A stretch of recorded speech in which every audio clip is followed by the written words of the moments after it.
चलो बच्चों, मैं प्रभात दुबे एक बार फिर से सभी बच्चों का अपने इस YouTube चैनल पर स्वागत करता हूं। और बच्चे कैसे हैं आप लोग? उम्मीद है सारे बच्चे अच्छे होंगे। तो आइए बच्चे, सीधा सा हम लोग टॉपिक पर ही बात करते हैं। और कल तक मेरे ख्याल बच्चे कूटनीतिक शक्तियों तक हो गया था, प्रेसिडेंट का, है ना, और डिप्लोमेटिक पावर के बारे में मैंने बता दिया था बच्चे। आज जो हमें पढ़ना है बच्चे, जो आज हमें राष्ट्रपति का निपटाना है, ये लास्ट होगा बच्चे, क्योंकि अब राष्ट्रपति का लगभग हर चीजें मैंने आपको बता दिया है। कार्यपालिका भी मैंने बता दिया था बच्चे, न्यायिक प्रक्रिया भी मैंने, न्यायिक पावर को भी बता दिया है। इन सारे बच्चे चीजों को, अब एक हमारा बचता है, सबसे इंपॉर्टेंट बचता है बच्चे, जिसका नाम है राष्ट्रीय आपातकाल। तो आपातकालीन व्यवस्था के बारे में यहाँ पर बात कर ले बच्चे, है ना। तो अगला हेडिंग डालेंगे इमरजेंसी पावर बच्चे, ठीक है। अगला हेडिंग डालेंगे बच्चे इमरजेंसी प्रोविजन, कर लो इमरजेंसी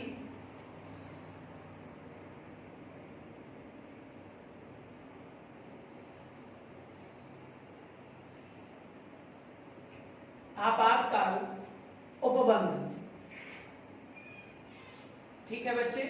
अगला हेडिंग डालेंगे आपातकाल उपबंध, अगला हेडिंग डालेंगे आपातकाल उपबंध बच्चे। अगर हम बात करें कि आपातकाल उपबंध बच्चे कौन से भाग में है, तो अगर हम पार्ट की बात करेंगे यहाँ पर, तो आप पार्ट लगाओगे 18 में है। और अगर हम अनुच्छेद पूछेंगे बच्चे, तो आप अनुच्छेद लगाओगे 352 से लेकर 360 तक, ठीक है बेटा।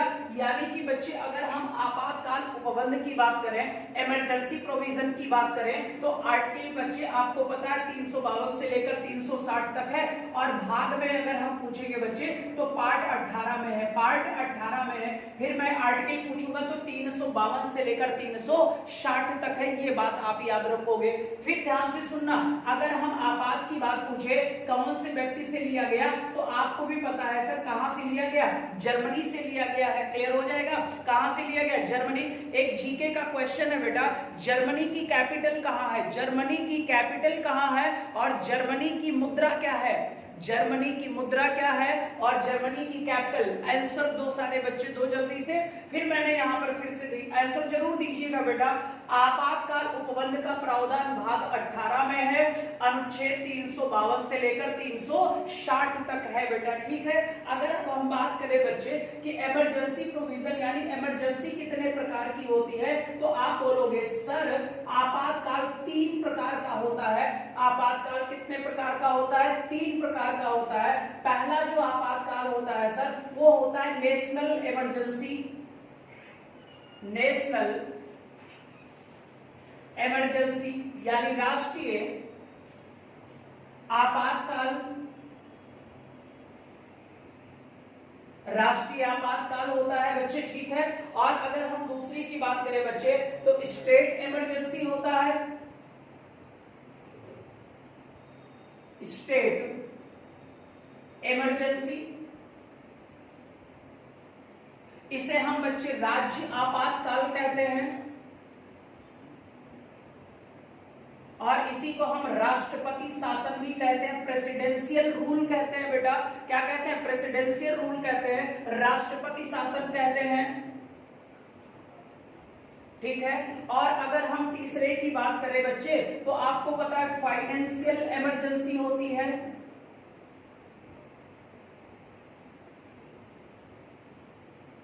फाइनेंशियल इमरजेंसी की बात करें तो आप बताओगे वित्तीय आपातकाल होता है सर।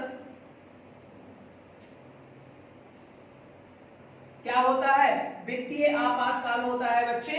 आप याद रखना, तीनों इमरजेंसी यही है बेटा, और इसी के बारे में आज की क्लास में हमें पढ़ना है। आज की क्लास में अच्छे से पढ़ना है, और आप देखते रहते हो सर कहीं ना कहीं एग्जाम में एक आध क्वेश्चन यहाँ से दिखता रहता है, तो सारे बच्चे इसे नोट करो। और इतना जरूर याद रखो कि भारत देश में इमरजेंसी प्रोविजन यानी आपातकाल उपबंध का प्रावधान जो लिया गया है, लेकिन हाँ सर यहाँ पर थोड़ा बताएंगे, वित्तीय आपातकाल अलग है, ठीक है। वित्तीय आपातकाल अलग है, लेकिन आपातकालीन उपबंध से डायरेक्ट क्वेश्चन आ जाएगा तो आप बोलोगे सर जर्मनी के कॉन्स्टिट्यूशन से लिया गया है, पार्ट में आया है 18th पार्ट में आया है और आर्टिकल है 352 से लेकर 360 तक, ये बात आप याद रखोगे।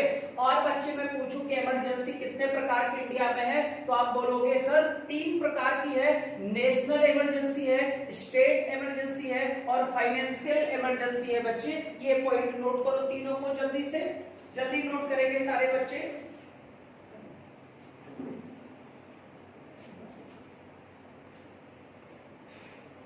जल्दी से नोट करेंगे सारे बच्चे।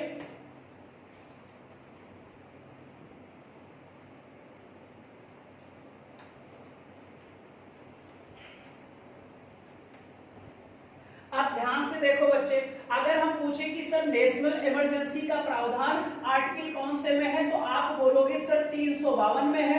फिर मैं पूछूं स्टेट इमरजेंसी का प्रावधान किस में है, तो आप बोलोगे आर्टिकल 356 में है। और अगर मैं पूछूं फाइनेंशियल इमरजेंसी की, तो आप इसमें बोलोगे सर आर्टिकल 360 है, सर आर्टिकल 360 है। ये बात आप लोग याद रखोगे, ठीक है। ये 3 क्वेश्चन रखिए जल्दी से,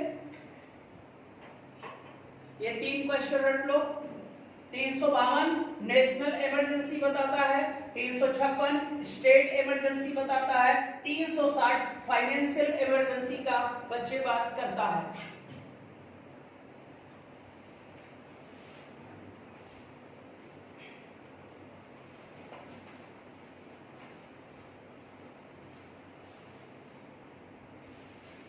ठीक है, अब यहां पर ध्यान से सुनना जो मैं लिख रहा हूं बच्चे। अगर हम वित्तीय आपातकाल पूछेंगे बेटा, तो डार्क पेन का इस्तेमाल करके लिखिएगा अमेरिका संविधान से।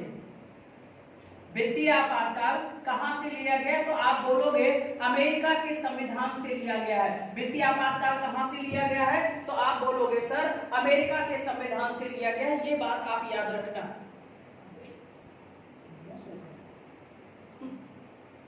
ठीक है बच्चे। तो यहां पर मैंने 3-4 क्वेश्चन बता दिए, इसे आप नोट करें। चलो ध्यान से देखो बच्चे, यहां पर मैंने कहा इमरजेंसी प्रोविजन यानी आपातकाल उपबंध कहां से है, जर्मनी से है। लेकिन अगर हम स्पेशली बच्चे वित्तीय आपातकाल की बात करेंगे, तो आप वित्तीय आपातकाल अमेरिका बोलोगे कि सर अमेरिका संविधान से फाइनेंशियल इमरजेंसी लिया गया, ठीक है। फिर हमने कहा सर नेशनल इमरजेंसी का आर्टिकल कौन सा होगा, तो आप बोलोगे 352 होगा। स्टेट इमरजेंसी का प्रावधान कहां होगा, तो आप बोलोगे 356 होगा। फाइनेंशियल इमरजेंसी का अगर हम प्रोविजन पूछेंगे, तो आप बोलोगे 360 का होगा। इतनी बात बताओ समझ में आ गई। और इसमें अभी समझाया क्या है बच्चे, बस इतना ही हमें नोट करना था, जो हमने नोट कर लिया होगा आप लोगों ने भी। और बच्चे मेहनत करते रहो, शानदार है। एनटीपीसी के लिए अलग से ही मैं बच्चे क्वेश्चन आवर लाने वाला हूं, और आ जाएगा, क्वेश्चन बन रहा है, तैयार हो जाने दीजिए, तुरंत आपके बीच में आ जाएगा बेटा, ठीक है।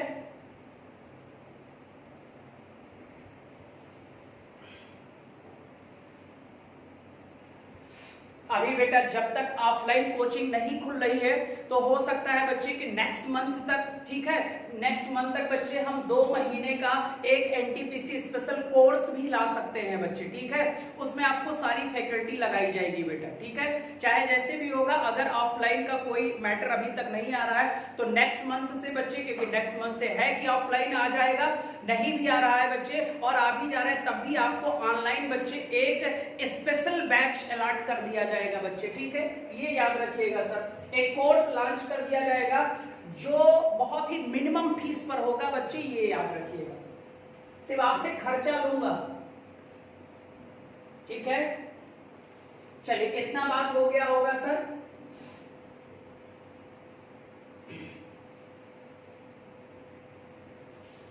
बाकी तो बच्चे जैसे यूट्यूब पर चल रहा है, ये आपको हरदम मिलता रहेगा।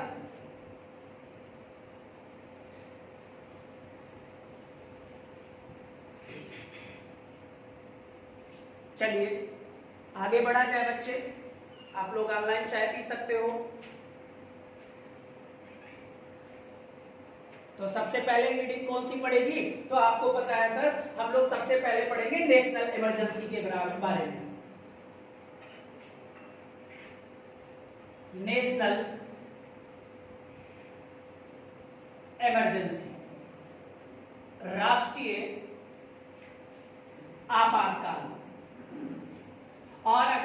पूछेंगे कि राष्ट्रीय आपातकाल का प्रावधान सर आर्टिकल कौन सा है, तो सारे बच्चे पढ़ते आए हो आर्टिकल 352, आर्टिकल 352। अब ध्यान से देखो बच्चे, अगर हम पूछें कि सर नेशनल इमरजेंसी का बेस क्या होता है, यानी इसको लगाने का आधार क्या होता है, यानी इसको लगाने का आधार क्या होता है, तो आपको भी पता है सर कि नेशनल इमरजेंसी लगाने के सिर्फ 3 ही आधार हैं हमारे पास। कितने आधार हैं? 3 आधार हैं बच्चे, ये आप याद रखोगे। अगर मैं बेस की बात करेंगे, किसके बेस की, तो आप बोलोगे सर राष्ट्रीय आपातकाल की। अब बेस में बच्चे अगर हम बात करें तो वार का मतलब बच्चे हम किसी से हमारा क्या हो जाए, युद्ध हो जाए बच्चे। अगर हम वार हो जाए बच्चे, युद्ध होने वाला हो या हो रहा हो बच्चे, हो रहा हो, तो ऐसे बच्चे होने वाला हो या हो रहा हो, तो इस कंडीशन में बच्चे हम राष्ट्रीय आपातकाल की घोषणा कर देते हैं। तो पहला बेस हमारा वार होता है बच्चे, फिर होता है आपका दूसरा बच्चे बाहरी आक्रमण की संभावना, यानी पॉसिबिलिटी ऑफ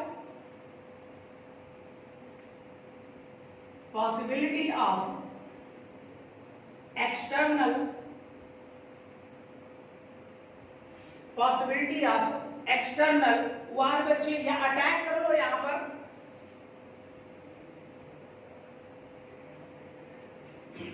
यानी बाहरी आक्रमण कोई हम पर कर दे बच्चे।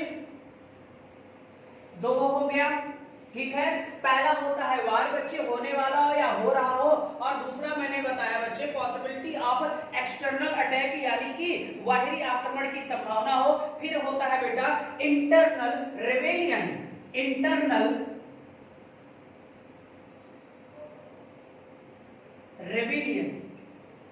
यानी कि बच्चे आंतरिक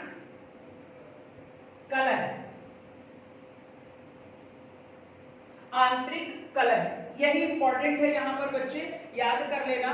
या आंतरिक कलह की जगह आप यहां पर विद्रोह लिख दो तो और स्मार्ट हो जाएगा ये पॉइंट, आंतरिक विद्रोह उत्पन्न हो जाए बच्चे, ठीक है। नोट करो, पहला है वार, दूसरा है बच्चे इसी 3 पॉसिबिलिटी पर ही हम राष्ट्रीय आपातकाल लगाते हैं बच्चे, नेशनल इमरजेंसी, ठीक है। यही हमारा बेस होता है।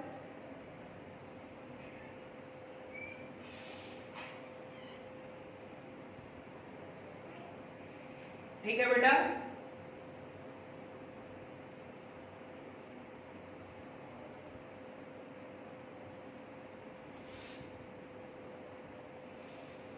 ध्यान से सुनना।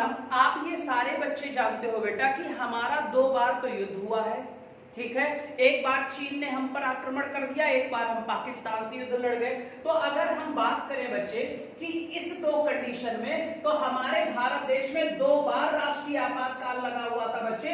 पहली बार अगर हम बात करें, अभी मैं सीरीज में बना दूंगा, अभी मत कुछ लिखना, अभी सिर्फ समझो। पहली बार लगा 1962 में और दोबारा लगाया गया बच्चे 1971 में। ये तो 2 हमारा ये वाला कंडीशन हो गया। अब फिर तीसरा होता है बच्चे आंतरिक विद्रोह।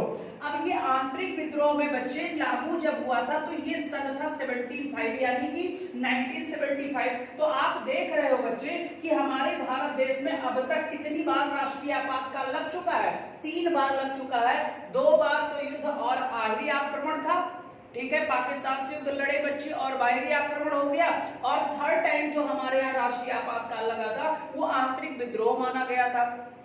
इस आंतरिक विद्रोह को लगाने का श्रेय बच्चे श्रीमती इंदिरा गांधी को जाता है। रातों रात इन्होंने भारत देश में नेशनल इमरजेंसी लगा दिया और उस समय भारत देश के राष्ट्रपति थे बेटा फखरुद्दीन अली अहमद।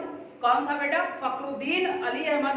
अब यार यहाँ पर एक और हम बात करते हैं सर, वहां पर यह था कि कुछ लोग भड़क चुके थे बेटा, इंदिरा गांधी सरकार का अपोज कर रहे थे और उनको लगा कि कहीं हमारी सेना ना भड़क जाए, हमारे लोग हमारे विपक्ष को, बच्चे विपक्ष कह सकते हो सीधा सा, कि जो अपोजिशन था उसने अच्छा खासा माहौल खराब कर दिया। तो इंदिरा गांधी, क्योंकि बेटा हमारे यहाँ पहले क्या था, राष्ट्रीय आपातकाल प्रधानमंत्री की सलाह पर ही राष्ट्रपति लगा दिया करता था, लेकिन अब ऐसा प्रावधान नहीं है, क्योंकि इस राष्ट्रीय आपातकाल के बाद बहुत सारे नेशनल इमरजेंसी में परिवर्तन किया गया, वो मैं अभी आपको बताऊंगा। तो आपको भी पता है अभी सीजीएल में क्वेश्चन आया था बेटा, मेरे ख्याल नेक्स्ट ईयर में ही आया था, प्रीवियस ईयर में, कि भारत देश में पहली बार राष्ट्रीय आपातकाल किस पंचवर्षीय योजना के अंतर्गत लगाया गया था, या कह सकते हो बच्चे कौन सी पंचवर्षीय योजना के दौरान भारत में पहली बार नेशनल इमरजेंसी लगाई। अब यहां पर देखो दो क्वेश्चन उसने कर दिया, एक तो पॉलिटी का पूछ लिया और इसी में इकोनॉमिक्स भी मर्ज कर दिया। अब पंचवर्षीय योजना बच्चे 5 ईयर प्लान आपको पता है सर, फर्स्ट 5 ईयर प्लान 1951 से लेकर 56 तक, दूसरा 56 से लेकर 61 तक और तीसरा 61 से लेकर 66 तक। अब बच्चे यहाँ पर जो क्वेश्चन आया था, अब भाई पहली पंचवर्षीय योजना 51 से कब तक है, 56 तक, दूसरी 56 से 61 तक और तीसरी 61 से 66 तक। और आपको पता है सर कि पहली बार भारत देश में नेशनल इमरजेंसी फर्स्ट टाइम कब लगाई गई, तो आप बोलोगे 1962 में। तो आप बताओ यार 1962 सेकंड पंचवर्षीय योजना में है कि थर्ड पंचवर्षीय योजना में है, तो आप बोलोगे सर थर्ड पंचवर्षीय योजना में है। तो आपको भी पता है तीसरी पंचवर्षीय योजना जब चल रही थी तभी भारत और पाकिस्तान के मध्य क्या, सॉरी भारत और चीन के मध्य क्या हुआ, युद्ध हो गया।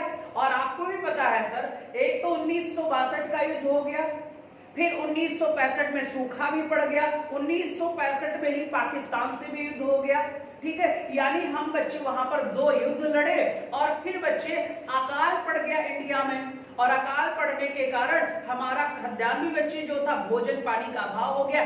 इसीलिए आप पढ़ते आए हो कि पहली 5 ईयर प्लान भी सफल थी, सेकंड 5 ईयर प्लान भी सफल था, बट जो थर्ड 5 ईयर प्लान था वो बच्चे मार्केट में क्या हो गया, असफल हो गया। हमारी पूरी अर्थव्यवस्था बैठ गई थी। क्लियर हो जाएगा। तो यहां से जो क्वेश्चन आया था वो मैंने सर बता दिया आपको। अब हम आप लोग आगे बढ़ते हैं। अब यहां पर जो सर अब यहां रट लो सर, भारत में अब तक कितनी बार, 3 बार इंटरनल रेबेलियन 1975 में, अभी मैं चार्ट बनाऊंगा, बाहरी आक्रमण चीन था, युद्ध पाकिस्तान से था, तो इससे 2 बच्चे, ये मैंने आपको बता दिया। अब ध्यान से सुनो, ये जो आंतरिक रिबेलियन था बेटा, जब इंदिरा गांधी ने लगवाया था तो इसमें एक चीज नहीं था बच्चे, यानी यहां पर हथियार की बात नहीं की गई थी। याद रहेगा, आंतरिक रिबेलियन में बेटा हथियार की बात नहीं की गई थी, बट जब इसका नाम चेंज होगा और इसका नाम जब सशस्त्र विद्रोह होगा, शस्त्र का मतलब होता है हथियार सहित, क्लियर हो जाएगा, तो इसके नाम का परिवर्तन कर दिया गया। और आपको पता है सर कि 44वां संविधान संशोधन, तो मैं यहां लिखता हूं 44वां कॉन्स्टिट्यूशनल अमेंडमेंट एक्ट बच्चे 1978 में, यानी कि कह सकते हो 44वां संविधान संशोधन, 44वां संविधान संशोधन 1978 द्वारा इसके नाम को परिवर्तित कर दिया गया। और अगर यहां पर पूछे आपसे कोई कि सर यहां पर सरकार किसकी थी, तो आप बोलोगे मोरारजी देसाई थे प्रधानमंत्री। कौन था बच्चे, मोरारजी देसाई। और हमने आपको बताया कि मोरारजी देसाई भारत के पहले ऐसे प्रधानमंत्री हैं जो गैर कांग्रेसी थे, कांग्रेस से इनका कोई लेना देना नहीं था। और यही मोरारजी देसाई बच्चे भारत देश में सबसे अधिक बार क्या पेश किया, सबसे अधिक बार क्या पेश किया, जरा आंसर बताओ सारे बच्चे, सबसे अधिक बार मोरारजी देसाई ने क्या पेश किया।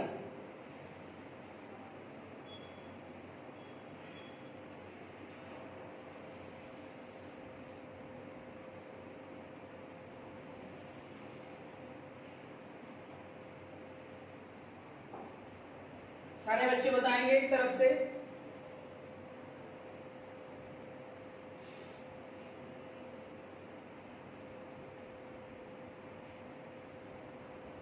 और उम्मीद है रिजल्ट आ गया होगा बच्चे। इन्होंने सबसे अधिक बार बजट पेश किया था, वो भी कितनी बार, 10 बार। तो आप याद रखो कि भारत का पहला गैर कांग्रेसी प्रधानमंत्री मोरारजी देसाई। मोरारजी देसाई के कार्यकाल में ही चौथा संविधान संशोधन हुआ, 44वां, ठीक है। और आपको मैं पढ़ाया हूं कि सर संपत्ति के अधिकार को भी तो यहीं से चेंज किया गया था। तो संपत्ति के अधिकार को जब विधिक अधिकार बनाया गया तब भारत का प्रधानमंत्री कौन था, तो आप बोलोगे मोरारजी देसाई। 44वां संविधान संशोधन किसके कार्यकाल में हुआ था? तो बोलोगे मोरारजी देसाई। ठीक है बेटा। और यहीं पर यहाँ पर बच्चे हथियार की बात नहीं की गई थी, अब यहाँ पर चेंजेस आ गए सर, और यहीं पर कहा गया कि अब तभी ये नेशनल इमरजेंसी इंटरनल रिबेलियन वाले का चेंज किया गया कि अब ये नेशनल इमरजेंसी तब लगेगी जब देश में सशस्त्र विद्रोह होगा। क्या होगा? सशस्त्र विद्रोह होगा बच्चे। ये बात आप लोग याद रखोगे। क्या रखोगे? कि सशस्त्र विद्रोह होगा, यानी कि इसमें बच्चे हथियार हो। क्या हो? हथियार लेकर जब विद्रोह किया जाएगा तो बच्चे आपको पता है कि इसे हम मानेंगे आंतरिक विद्रोह। तो नया नाम आंतरिक विद्रोह होगा, सशस्त्र विद्रोह। सशस्त्र विद्रोह का पुराना नाम आंतरिक विद्रोह। आंतरिक विद्रोह से सशस्त्र विद्रोह कब किया गया? 1978 में किया गया। चौथा संशोधन हुआ, 44वां हुआ। भारत का प्राइम मिनिस्टर मोरारजी देसाई। बेटे जब आंतरिक विद्रोह था तो क्या उसमें हथियार का जिक्र था? बोलोगे नहीं था सर। फिर भी हथियार कहां बच्चे था? सशस्त्र विद्रोह में था। अब तक भारत में कितनी बार लग चुका है ये? एक। लेकिन ये बाद में इसका नाम चेंज हो गया सर। ठीक है, इतनी बात सारे बच्चे की तरफ से बताओ, समझ में आई कि नहीं आई? सारे बच्चे बताएंगे समझ में आया कि नहीं आया।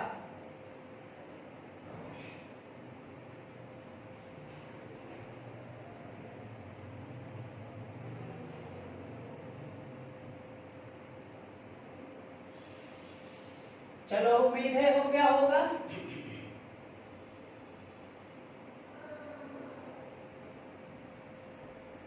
तो हमने बेस बता दिया नेशनल इमरजेंसी के। ठीक है, अब आगे बढ़ते हैं। अब तक कितनी बार? जल्दी बोलो सारे बच्चे। अब तक 3 बार।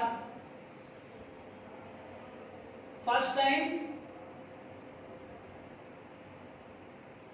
चीन युद्ध हुआ था,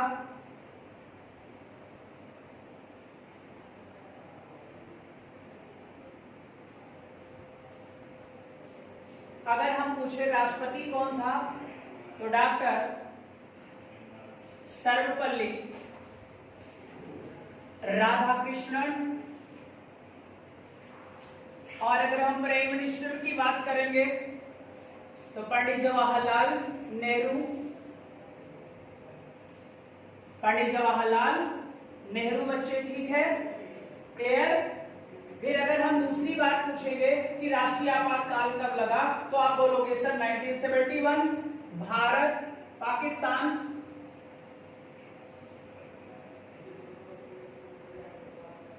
राष्ट्रपति की अगर बात करें वीवी गिरी। और अगर हम पीएम की बात करेंगे तो श्रीमती इंदिरा गांधी।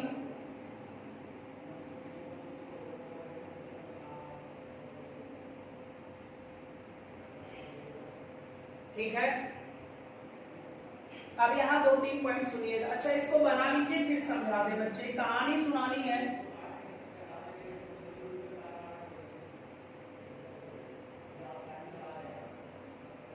आंतरिक था, नया नाम सशस्त्र विद्रोह।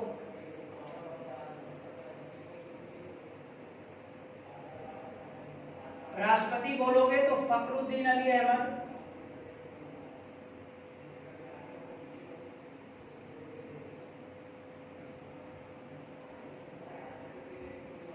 और अगर पीएम की बात करोगे तो श्रीमती इंदिरा गांधी।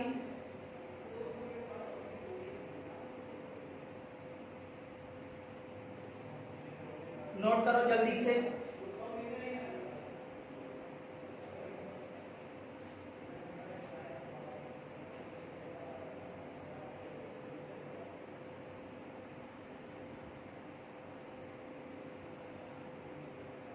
एक चीज और आज पूछना है आज बच्चे, सेशन समझ में आ रहा है? सारे बच्चे आंसर दीजिएगा, जितने भी बच्चे देखो मेरी वीडियो, और अपना बच्चे पर्सनल मैसेज जरूर हमें भेजिए। ठीक है, कि कैसा लग रहा है सेशन, क्या क्वालिटी वाकई में समझ में आ रही है? क्या जो मैंने क्वेश्चन अभी तक कराए हैं सर, वो सारे क्वेश्चन वाकई में आपको अच्छे लग रहे हैं, समझ में आ रहे हैं कि नहीं आ रहे? कमेंट्स जरूर करिएगा, और इनबॉक्स में भी मेरे कमेंट्स होने चाहिए। बच्चे सेशन कैसा लग रहा है? देखो ज्योग्राफी का जो बैच चल रहा है बच्चे, और ज्योग्राफी में भी बच्चे मैं वो फैक्ट आपको दे रहा हूं जहां से आपके क्वेश्चन समझ में आ जाए, ठीक है, ये आप याद रखो। और ये जरूर हमें बताओ कि सेशन आपको कैसा लग रहा है, क्योंकि फिर बच्चे लेवल में बढ़ाऊंगा, ये आप याद रखो, ठीक है। बताना सारे बच्चे जरूर, एक बार तो जरूर मैसेज करना, इनबॉक्स पे भी करना बच्चे, ठीक है, कि समझ में आ रहा है, अच्छे से कॉन्सेप्ट क्लियर हो रहा है। और एक चीज बेटा, इतना पढ़ लिए हो, करीब 30-35 क्लास हो चुकी है हमारी एक महीने के अंदर, और जब अब आप पॉलिटी के क्वेश्चन लगा रहे हो, लग रहा है कि नहीं लग रहा है, ये भी हमको बताओ। और बच्चे नंबर आपको पता ही है, आप हमें मैसेज जरूर कर दो। मान लो बच्चे नहीं है, ऐसे ना कर पाओ तो हमें व्हाट्सएप भी कर सकते हो बेटा, वहां पर बताओ, क्योंकि वीकनेस में नहीं रखना चाहता हूं आपके अंदर। मान लो बच्चे मुझसे ऑफलाइन पढ़ो या ना पढ़ो, अगर हमसे नहीं पढ़ रहे हो तो भी जहां भी बैठकर पढ़ो, तो फिर सामने वाला तुमसे डरे कि बंदे के अंदर दम है सर। और जब बंदे के अंदर दम रहता है बेटा ना, तो कुछ भी आदमी कर जाता है, ये बात आप याद रखो सर जी, ठीक है। तो मेहनत भी करते रहो, और ये हमको जरूर बताओ कि सेशन कैसा लग रहा है सर, अच्छा लग रहा है कि नहीं लग रहा है, बस आप जाओ। क्योंकि जो हम अब और बच्चे एनटीपीसी वगैरह स्पेशल लाने जा रहे हैं, बहुत सारे बच्चों का हमारे पास मैसेज आया, सर एनटीपीसी की स्ट्रेटेजी बताइए। तो मैं आपसे एक दिन बच्चे ना 5-10 मिनट एनटीपीसी के स्पेशल पर ही बात करेंगे। स्ट्रेटेजी आपको मैं बताऊंगा, क्योंकि अब आपकी फर्स्ट प्रायोरिटी होनी चाहिए बच्चे आपका 100 डेज, 100 दिन है आपके जीवन के। आप याद रखो बच्चे, 100 दिन तुम्हें भूख प्यास लगे उतनी, जितने में आपका जीवन यापन हो जाए, फिर लग जाओ बच्चे। क्योंकि मैं सर एक चीज मैं बता दूं बेटा, दोबारा ये मौके शायद मिले या ना मिले, ये आप सारे बच्चे याद रखो। तो भाई जब तक मैं फ्री वाला है, ऐसा भी तो नहीं है कि सर बहुत प्रेशर है, बस इतना ही कहता हूं, लाइक कर दो, शेयर कर दो, इतना तो तुम्हारा बच्चे फंडामेंटल ड्यूटीज है। और कंटेंट इतना दे रहा हूं कि फंसोगे नहीं सर। और फ्री में कोई इतने कंटेंट नहीं कराता सर, इतना कोई मेहनत वोहनत नहीं करना चाहता है, लेकिन जब लगा हो सर तो आपको मैं बना दूंगा। जीएस है बच्चे, मैं बताया था कि एनटीपीसी जो स्पेशल होगा सर, इसका मैं कोर्स भी लॉन्च करूंगा और कोर्स के खर्चे तुमसे वसूल करूंगा, ठीक है। तो जब तक, और बाकी जो यूट्यूब वाला है सर, फिर क्वेश्चन प्रैक्टिस बेहतरीन होगी सर, और जो थीम बनाकर एनटीपीसी का होगा वो मैं चाहूंगा सर कि 40 क्वेश्चन जो आएगा उसमें आप मैक्सिमम क्वेश्चन करके आओ। ये आप एनटीपीसी वाले ध्यान से सुन लो, क्लियर। बहुत बच्चे जुड़े हो, हमें अच्छा लगता है सर, क्योंकि जीएसओएस पे बेटा 1000 व्यूअर्स पहुंचना बहुत आम बात नहीं है। हम देख रहे हैं कुछ लोग तो कोई मतलबे नहीं है, बस आप ईमानदारी से लगे रहो सर। फिर बच्चे बस और कुछ मत करो, बस जितना दे रहे हैं सर रटते चले जाओ। और एनटीपीसी स्पेशल बच्चे, स्पेशल क्वेश्चन उसी का आएगा जिसमें मिक्स बेस होगा, ये याद रखो। मेहनत कहाँ हो सकता है बच्चे कि मैं डेली एनटीपीसी के प्रैक्टिस ना हो सकता है बच्चे, मैं भी, ठीक है, लेकिन आपको हम मैक्सिमम समय रात में भी दे देंगे बेटा, ठीक है। तो आप सब तैयार करते रहो, बस इतना कहना था सर, ठीक है। मेहनत करो, और ये मैसेज जरूर करना कि सेशन समझ में आ रहा है। जितने ज्योग्राफी पढ़ते हो और जितने जीएस पढ़ते हो ना, पॉलिटी बैच, बताना जरूर सर, हमें मैसेज आने चाहिए सर। जितने बच्चों के पास व्हाट्सएप है, व्हाट्सएप पर भी भेजो, और जितने लोग सर यहाँ पर रहते हो ना सर जी, वो भी भेजना जरूर बेटा, ठीक है। तो हमने कहा कि सर भारत में 3 टाइम नेशनल इमरजेंसी लगी। पहली बार लगा 1962 में, जब भारत और चीन के मध्य हो गया, आक्रमण कर दिया चीन ने अचानक सडन भारत पे। प्रधानमंत्री कौन था आपको पता है, जवाहरलाल नेहरू साहब थे, और उस समय राष्ट्रपति कौन बन चुका था, सर्वपल्ली राधाकृष्णन। कुछ बच्चों में कंफ्यूजन होता है बच्चे, ठीक है, तो मान लो हो सकता है हमसे भी कभी कंफ्यूजन में लिख गया हो कि सर राजेंद्र प्रसाद, नहीं सर, राजेंद्र प्रसाद जी यहाँ पर चेंज हो चुके थे। नेक्स्ट अगला, भारत और पाकिस्तान का युद्ध 1971 में हुआ था, और राष्ट्रपति, और ये बांग्लादेश को लेकर बच्चे तानातनी हो गई थी, ठीक है। फिर बच्चे बीबी गिरी और इंदिरा गांधी। अब ध्यान से सुनना, सशस्त्र विद्रोह में तो इनका जलवा देखा गया, जिनका नाम था श्रीमती इंदिरा गांधी। आज भी बहुत से लोग बच्चे ब्लेड डे के रूप में मनाते हैं कि ये बहुत गलत काम किया था श्रीमती इंदिरा गांधी ने। आज भी बच्चे इस राष्ट्रीय आपातकाल के कारण इनमें बदनामी हुई। इसके बाद बहुत सारे परिवर्तन लाए गए थे, वो मैं परिवर्तन आपको अभी बता रहा हूं। पहले इस युद्ध की कहानी ध्यान से सुनना। जब भारत और पाकिस्तान का युद्ध हुआ था, अभी करंट में क्वेश्चन आया है कि बच्चे वह कौन सा देश है जिसने पाकिस्तान को हथियार सप्लाई करने से पूर्णतः मना कर दिया। तो आप करंट का क्वेश्चन सुन लो। रूस ने कहा है कि मैं अब पाकिस्तान को हथियार सप्लाई नहीं करूंगा, एक गोली भी नहीं दूंगा।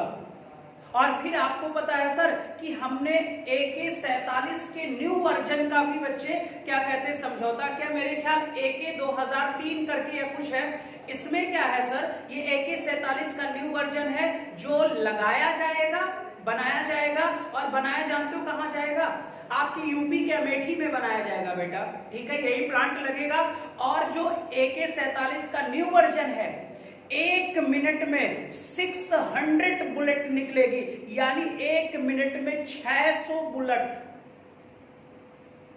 अब समझ जाओ कितने बुलेट्स, 600, यानी 60 सेकंड बराबर 600 बुलेट, यानी 1 सेकंड में 6 बुलेट निकलेगी कि ज्यादा निकलेगी, ज्यादा निकलेगी, ये याद रखो, ठीक है। तो बताएंगे करंट से भी आ जाएगा। तो यहां पर सुनना सर, जब भारत और पाक के मध्य हुआ तो पाक के साथ खड़ा था अमेरिका।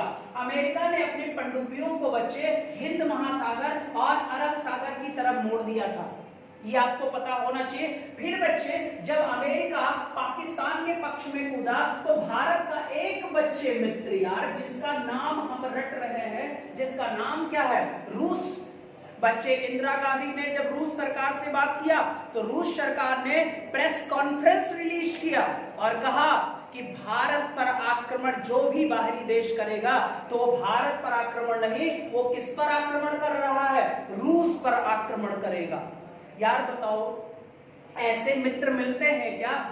आपको भी पता है शुरू से भारत देश के साथ हरदम बच्चे अगर एक वीटो पावर वाला देश खड़ा होता है तो वो रूसी होता है सर। रूस चाहता है कि यूएन सेक्रेटरी में बच्चे यानी संयुक्त राष्ट्र में अगर परमानेंट मेंबर की बात करता है कि अस्थायी सदस्यता भारत को मिल जाए तो वो पहले सबसे पहले खड़ा होता है रूस।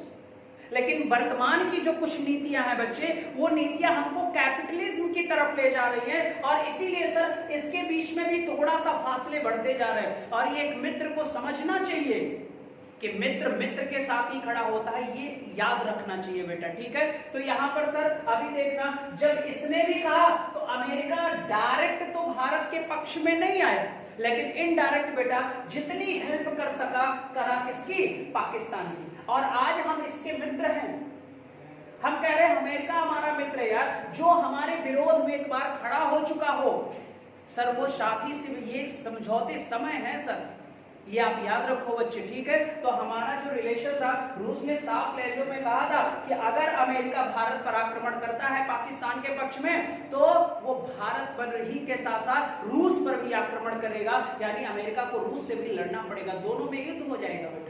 हालांकि अमेरिका ने प्रत्यक्ष रूप से कार्रवाई इंडिया पर नहीं की और इनडायरेक्ट तरीके से उसने हेल्प किया और रूस ने भी भारत की बहुत हेल्प की। हालांकि बच्चे हमने 90,000 से अधिक पाकिस्तानी सैनिकों को अपने समक्ष झुका दिया और हमने दिसंबर 1971 में ये युद्ध जीत लिया बच्चे। उसी समय पंडित अटल बिहारी वाजपेयी ने बच्चे इनका नाम रखा था आयरन लेडी के नाम से जानी गई इंदिरा गांधी, और बच्चे भारत की दुर्गा के नाम से मशहूर हुए जिनका नाम श्रीमती इंदिरा गांधी था। आगे बढ़ते हैं बच्चे, तो हमारे मैंने तीनों बात कर दिया, अब सर हम आगे बढ़ते हैं, ठीक है।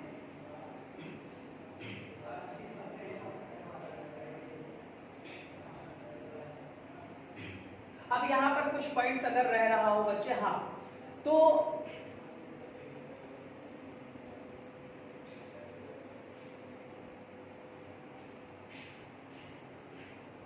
लिख लेना, राष्ट्रीय आपातकाल के दौरान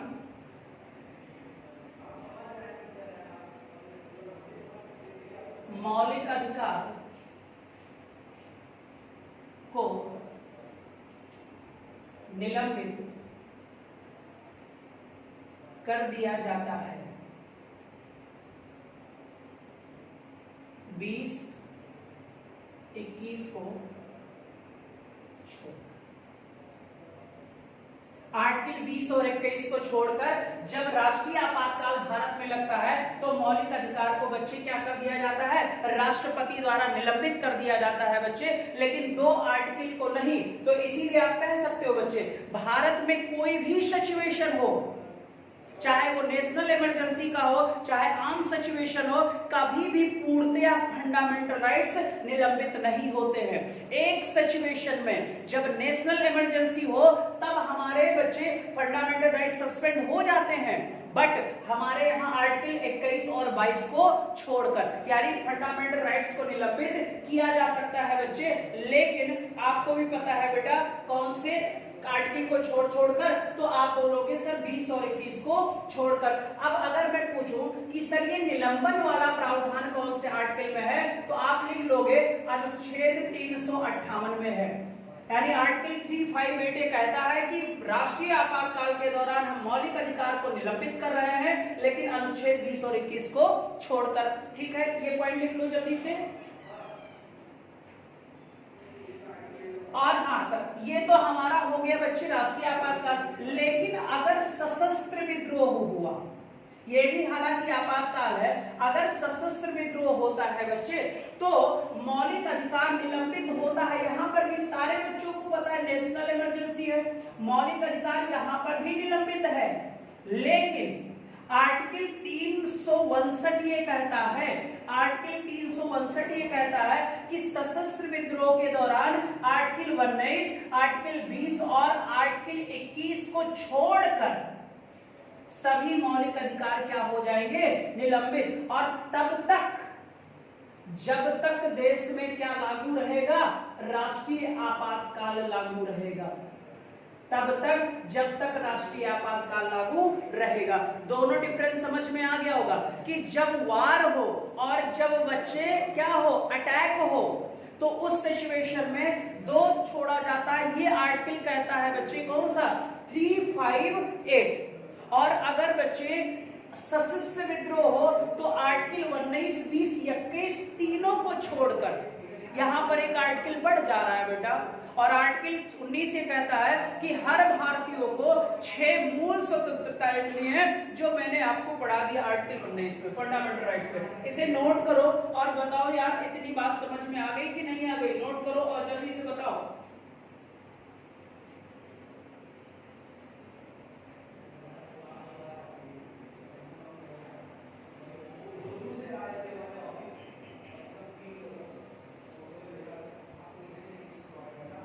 जल्दी बताओ सारे बच्चे, ये बात समझ में आ गई?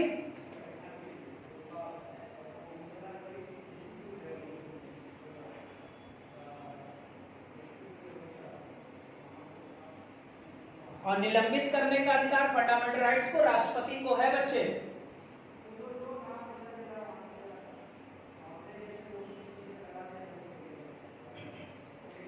ये भी खत्म हो गया, आगे बढ़ते हैं इसी में। बहुत इंपॉर्टेंट है ये, अगर कायदे से समझ लोगे सर तो नेशनल इमरजेंसी के क्वेश्चन कभी गलत नहीं होंगे। थोड़ा लेंदी है लेकिन कोई बात नहीं सर। अब ध्यान दीजिएगा, जब राष्ट्रीय आपातकाल की उद्घोषणा की बात किया जाए तो देखो सर, आर्टिकल जो 352 है ना सर, ये उद्घोषणा की बात करता है। कानून तो राष्ट्रपति पूर्णतया बना ही नहीं सकता, ये उद्घोषणा का प्रावधान किया गया है 352 में। किसके उद्घोषणा के, राष्ट्रपति के। अब आपको भी पता है कि सर जब वार होगा, अटैक होगा, तो राष्ट्रपति बच्चे क्या करेगा, आपातकाल की उद्घोषणा करेगा। अब ध्यान से देखिएगा, राष्ट्रपति बच्चे आपातकाल की उद्घोषणा जब भी करेगा, आपातकाल की क्या उद्घोषणा जब भी करेगा, तब एडवाइस लेगा, यानी सलाह लेगा कैबिनेट का। सलाह किसका लेगा बेटा, कैबिनेट का सलाह लेगा। हालांकि कैबिनेट की सलाह का बच्चे जो सिस्टम आया वो आया 1971 में बेटा, और चौथे संशोधन के बाद आया 44वें संविधान संशोधन 1978 के तहत प्रावधान किया गया कि अब तभी राष्ट्रपति बच्चे राष्ट्रीय आपातकाल की उद्घोषणा करेगा जब इसका परमिशन कौन देगा, सलाह कैबिनेट देगा, और कैबिनेट उस पर बच्चे अपना सिग्नेचर करेगा, यानी रिटन सिग्नेचर करेगा। सर आपको लिखकर देना होगा। इससे पहले इससे पहले ऐसा प्रावधान नहीं था, तभी तो इंदिरा गांधी 1975 में राष्ट्रीय आपातकाल लगवा दी थी बेटा, और फिर कभी ऐसा भविष्य में ना हो, इसीलिए सर राष्ट्रीय आपातकाल में ऐसा परिवर्तन कर दिया गया। यानी कि 78 से पहले पीएम की सलाह पर राष्ट्रपति बच्चे राष्ट्रीय आपातकाल की घोषणा कर देता था, बट अब यहाँ पर कैबिनेट, और कैबिनेट मतलब समझ रहे हो ना, सारे कैबिनेट मंत्री एक साथ रिटन में सिग्नेचर करेंगे। कौन से आपातकाल पर? राष्ट्रीय आपातकाल पर। तब इसकी उद्घोषणा कौन करेगा? राष्ट्रपति करेगा। बेटा ये बात आप याद रखना, ठीक है। पहले ऐसा नहीं था, मैंने बता दिया बच्चे। अगला क्वेश्चन ये होगा कि जब राष्ट्रीय आपातकाल की उद्घोषणा हो गई, कैबिनेट ने अपने हस्ताक्षर कर दिए, तब राष्ट्रपति इस आपातकाल को, राष्ट्रीय आपात को इम्प्लीमेंट कर देगा। इम्प्लीमेंट करेगा यानी लागू कर देगा बच्चे नेशनल इमरजेंसी को, लागू कर देगा नेशनल इमरजेंसी को। कौन? राष्ट्रपति। अब नेशनल इमरजेंसी जैसे कैबिनेट ने हस्ताक्षर करके कहा राष्ट्रपति भैया आप घोषणा करो, इसने कह दिया, उसी दिन से कानून तो सर ले गया। लेकिन बच्चे अब ये जो लागू हो गया राष्ट्रीय आपातकाल, इसमें प्रावधान है 1 महीने के अंदर, 1 महीने के अंदर, ठीक है बेटा, विद इन 1 मंथ, 1 महीने के अंदर संसद में इसे पास कराना, या संसद को इसे पास करना अनिवार्य। पास करना क्या है? अनिवार्य है सर। कितने महीने के अंदर? तो आप बोलोगे सर सिर्फ 1 महीने के अंदर। और अगर मान लो आप ये कहो सर कि साल में मान लो उस समय सत्र ना चल रहा हो, तो कोई बात नहीं, स्पेशल सेशन बुलाया जाता है। स्पेशल सेशन बच्चे बुलाकर एक दिन बैठाकर संसद के दोनों सदनों में जो राष्ट्रीय आपातकाल की घोषणा किया है विद इन 1 मंथ, ये बच्चे पास हो जाएगा। कहां? अब बताओ, जब संसद में पास किया जाएगा तो ये पास होगा विशेष बहुमत से बेटा। कौन से बहुमत से? विशेष बहुमत से बेटा, स्पेशल मेजॉरिटी से इसे पास किया जाएगा। आपको पता है एक साधारण बहुमत होता है, एक विशेष बहुमत होता है, तो यहाँ पर कौन सा बहुमत होगा? बच्चे विशेष बहुमत। और विशेष बहुमत बेटा 2/3 सदस्य शामिल होते हैं, आपको पता ही होगा टोटल सदनों के सदस्यों का, ठीक है। अब यहाँ पर फिर से देखो, राष्ट्रीय आपातकाल लगाना था, राष्ट्रपति को सलाह दिया, कैबिनेट ने लिखित सिग्नेचर दिया। 1978 से पहले ऐसा प्रावधान नहीं था, राष्ट्रपति ने इसको बच्चे लागू कर दिया गया, इम्प्लीमेंट कर दिया। किसने? राष्ट्रपति ने। कितने महीने के अंदर? 1 महीने के अंदर। क्या चलानी पड़ेगी? संसद, चाहे सत्र में हो चाहे सत्र में ना हो, स्पेशल सेशन बुलाएगा राष्ट्रपति। फिर ये बच्चे उसको क्या कर दिया जाएगा? पास। और पास भी किया जाता है तो विशेष बहुमत से पास भी किया जाएगा, विशेष। अब जब ये विशेष बहुमत से बेटा ये बिल क्या हो गया? पास हो गया। ये बिल क्या हो गया?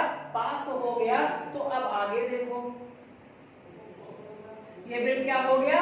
पास हो गया, ठीक है। अब पास होने के बाद उसी दिन से, पास होने के बाद उसी दिन से ये बच्चे जब पास हो गया बिल, तो उसी दिन से कितने महीने तक? 6 महीने तक लागू रहेगा। और अगर 1 महीने के अंदर बच्चे पास नहीं हुआ तो जिस दिन 1 महीना पूरा हो जाएगा, नेशनल जो इमरजेंसी है वो ऑटोमेटिक समाप्त हो जाएगा। ये बात आप याद रखोगे, ठीक है। फिर यहाँ पर देखो सर 6 महीने तक लागू हो गया, मान लो इसे फिर एक्सटेंड करना है बच्चे, इसे फिर बढ़ाना है 1 मंथ के बाद, फिर इसे एक्सटेंड करना चाहती है क्या? सरकार।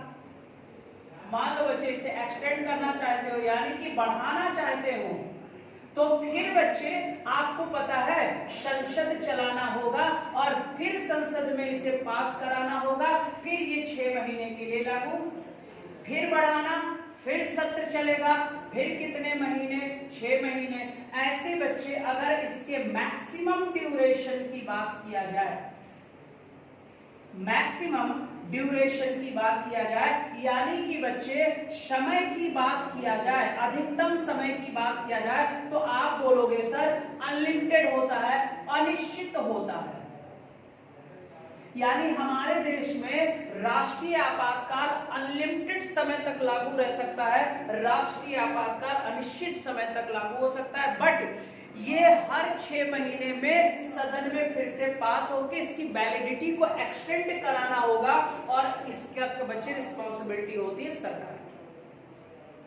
ठीक है, अब ईमानदारी से बताओ इतनी बात समझ में आ गई कि नहीं आई? भाई ध्यान से फिर से देख लो, 1 मिनट फिर देख लो। फिर राष्ट्रपति ने सिग्नेचर करने के बाद 1 महीने के अंदर सत्र चला, सत्र में ये बिल क्या हो गया, पास हो गया। फिर कितने महीने, 6 महीने, सरकार इसे एक्सटेंड करना चाहती, बढ़ाना चाहती, फिर संसद चलाओ, फिर पास कराओ, फिर 6 महीने, फिर संसद चलाओ, पास कराओ, 6 महीने। इसका मैक्सिमम ड्यूरेशन होता है अनिश्चित कालीन तक।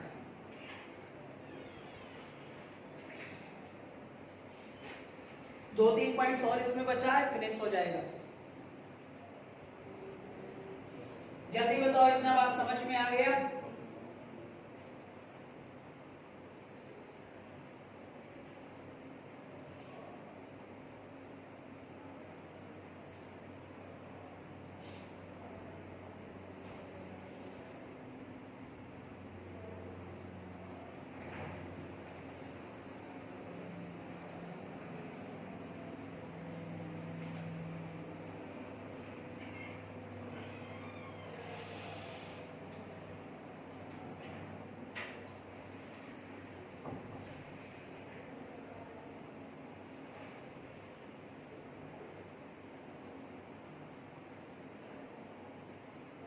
अब ध्यान से देखो बच्चे, अगर राष्ट्रीय आपातकाल लागू है, उसी समय बच्चे, उसी समय या उसी दौरान लोकसभा का जो कार्यकाल होता है, तो आपको पता है लोकसभा का कार्यकाल कितना वर्ष होता है भाई, 5, और लोकसभा का कार्यकाल क्या हो जाए, पूरा हो जाए। तो इस सिचुएशन में 1 वर्ष के लिए, इस सिचुएशन में 1 वर्ष के लिए लोकसभा के कार्यकाल को बढ़ा दिया जाएगा। लोकसभा के कार्यकाल को कितने वर्ष के लिए, 1 वर्ष के लिए बढ़ा दिया जाएगा। तो आपको पता है कि जो उस समय प्राइम मिनिस्टर होगा उसके कार्यकाल में कितने वर्ष की वृद्धि हो जाएगी, 1 वर्ष बढ़ जाएगा। यहां पर इसके कार्यकाल को बढ़ाया जाएगा। और लोकसभा, पता है आपको, पता है सर कि लोकसभा में जिसको बहुमत होता है उसी की सरकार होती है, और सरकार का सबसे बड़ा पद क्या होता है, प्रधानमंत्री का पद होता है। बच्चे ये बात भी आप याद रखोगे।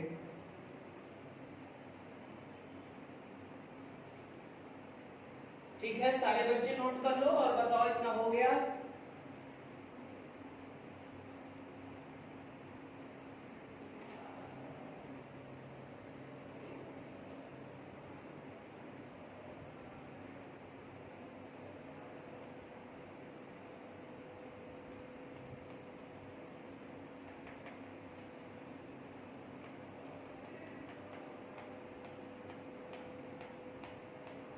चलो अब ध्यान से सुन लो बच्चे, क्वेश्चन सुनना। भारत में अब तक कितनी बार नेशनल इमरजेंसी लगा? तो आप बोलोगे सर 3 टाइम लगा। कितनी बार लगा? 3 बार लगा। ठीक है, मैं पूछूंगा कि आपातकाल का उपबंध, आपातकाल का यानी कि इमरजेंसी प्रोविजन कहां से लिया गया है? तो आप बोलोगे जर्मनी से। लेकिन अगर मैं पूछूं वित्तीय आपातकाल कहां से लिया गया है? तो आप बोलोगे अमेरिका से लिया गया। सर जी क्लियर। हमने कहा सर कि इमरजेंसी भारत में कितने प्रकार की है? तो आप बोलोगे 3 प्रकार की, 3 टाइप की है बेटा। पहली कितनी होगी? तो आप बोलोगे सर नेशनल इमरजेंसी। ठीक है, नेशनल इमरजेंसी देश और राज्य दोनों में लगाया जा सकता है, क्योंकि आंतरिक कलह होगा तो राज्यों में ही होगा। ठीक है, फिर अगला क्वेश्चन होगा सर अब तक भारत में राष्ट्रीय आपातकाल कितनी बार? तो आप बोलोगे 3 बार। पहली बार 1962, दोबारा 1971, तिबारा बच्चे 3rd टाइम तो 1975 में। आंतरिक विद्रोह का नाम कब बदलकर सशस्त्र विद्रोह किया गया? तो आप बोलोगे सर 44 जो अमेंडमेंट एक्ट था बेटा, उसके तहत ही बच्चे इसका नाम आंतरिक विद्रोह से बदलकर सशस्त्र विद्रोह किया, यानी 44वां संविधान संशोधन 1978 के तहत। ठीक है, बच्चे 1978 से पहले राष्ट्रीय आपातकाल की जब उद्घोषणा करता था राष्ट्रपति, तो सलाह कौन देता था? Prime minister. लेकिन बच्चे 1975 में इंदिरा गांधी ने इसका दुरुपयोग किया था, इस वजह से 78 में इसमें क्या कर दिया गया? परिवर्तन कर दिया गया और कहा गया भाई कि यहां से अब बिना बच्चे कैबिनेट के आप कोई भी कार्य नहीं कर सकते हो, तो वहां से कैबिनेट लिखित है और तब से अभी तक भारत में लागू नहीं हुआ है। अभी देखो बच्चे, जीडीपी हमारी बहुत गिर चुकी है, अर्थव्यवस्था की हालत खराब है, सिर्फ कृषि एक ऐसा क्षेत्र है बेटा जो हमारा पॉजिटिव में ग्रोथ कर रहा है, बाकी सब निगेटिव में ग्रोथ कर रहे हैं। तो नेशनल इमरजेंसी बच्चे जो फाइनेंशियल इमरजेंसी बताऊंगा तो यहां पर हो सकता है, हालांकि राष्ट्रीय आपातकाल बच्चे कोरोना वायरस में भी लग सकता था, लेकिन इसको लगाया नहीं गया है बच्चे, मोदी जी ने इसका प्रयोग नहीं किया है। फिर मैंने कहा सर क्या राष्ट्रीय आपातकाल के दौरान सर मौलिक अधिकार सस्पेंड हो जाता है? तो आप बोलोगे यस सर। कौन करता है? राष्ट्रपति करता है। फिर मैंने कहा क्या सर आंतरिक कलह जब होता है या सशस्त्र विद्रोह के तहत राष्ट्रीय आपातकाल लागू होता है तो कितने मौलिक अधिकार बचे रहते हैं? तो आप बोलोगे 19, 20, 21। लेकिन अगर वार होगा और अटैक होगा तब सिर्फ 20 और 21, यानी हो गया सर कि किसी भी सिचुएशन में इंडिया में फंडामेंटल राइट्स पूर्णतया सस्पेंड नहीं हो सकता। ठीक है, ये मैंने बता दिया। मैंने कहा राष्ट्रपति जब उद्घोषणा करेगा तो वो बच्चे कानून जो है, ठीक है, आपातकाल का कितने महीने तक? बोलोगे सर 1 महीने तक। फिर किसे चलना होगा? संसद को चल रही हो तो ठीक है, नहीं तो स्पेशल सत्र बुलाएगा। सत्र बुलाने का काम राष्ट्रपति करता है, ये आपको पता ही है। फिर बच्चे इसकी वैलिडिटी क्या की जाएगी? 6 महीने। 6 महीने के बाद फिर एक्सटेंड 6 महीने, ये अनलिमिटेड समय तक चलता रहेगा। ठीक है, तो ये आपका नेशनल इमरजेंसी हो गया। अब नेक्स्ट जो हमारा हेडिंग होगा बच्चे, हमें लगता है इसमें कुछ, हाँ मैंने ये भी बता दिया कि अगर राष्ट्रीय आपातकाल के दौरान लोकसभा का कार्यकाल पूरा हो जाए तो उसके कार्यकाल को 1 वर्ष के लिए बढ़ाया जा सकता है। 71 और 75 दोनों में किया गया है। ठीक है, अगला होगा स्टेट इमरजेंसी।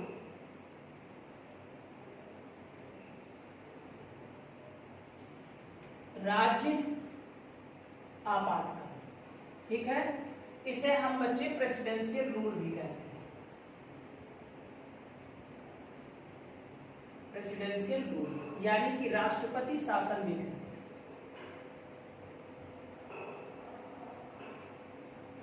अनुच्छेद 306। ठीक है, इसी को बच्चे हम लोग कल पढ़ेंगे। ठीक है, आज के लिए बस इतना, थोड़ा लंबा है तो कल जब वीडियो आएगी बेटा तो उसमें दोनों इमरजेंसी जो बची हुई, एक तो स्टेट है एक फाइनेंशियल है, खत्म हो जाएगा। फिर अपना आपका अगला टॉपिक आ जाएगा। ठीक है, कल कुछ क्वेश्चन पूछूंगा बच्चे मैं राष्ट्रपति से संबंधित। कल मैं कुछ क्वेश्चन पूछूंगा राष्ट्रपति से संबंधित, ओरली क्वेश्चन पूछूंगा जिसका आपको जवाब देना होगा। ठीक है, चलो बच्चे बाय बाय, टेक केयर बेटा। और सारे बच्चे उम्मीद है अच्छे होंगे और अच्छे रहो, बस आप मेहनत करते रहो। ठीक है, चलो बाय बेटा।